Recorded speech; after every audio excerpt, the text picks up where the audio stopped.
Let's talk about Illinois and Wisconsin. My clients and I cashed a bet against Illinois this past weekend when they traveled to Northwestern, a game that went to overtime where underdogs go to die.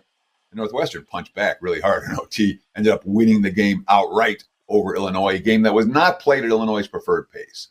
The Illini are a team that's very comfortable getting up and down the floor.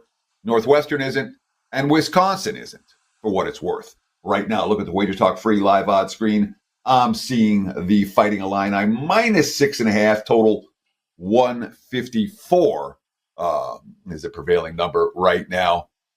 And my bet against Illinois last week was a bet on Northwestern.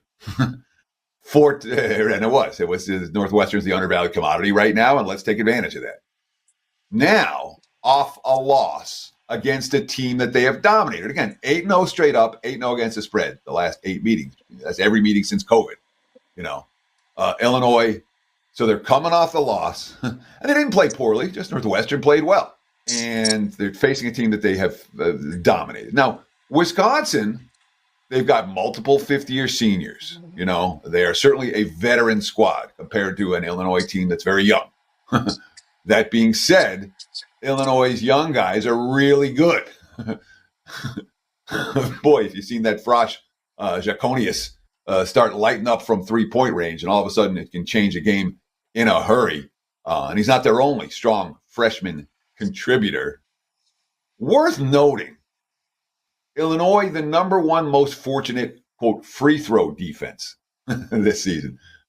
Only 58% of free throws have gone in against the Illini, which in theory makes them a little bit better ATS than they should be.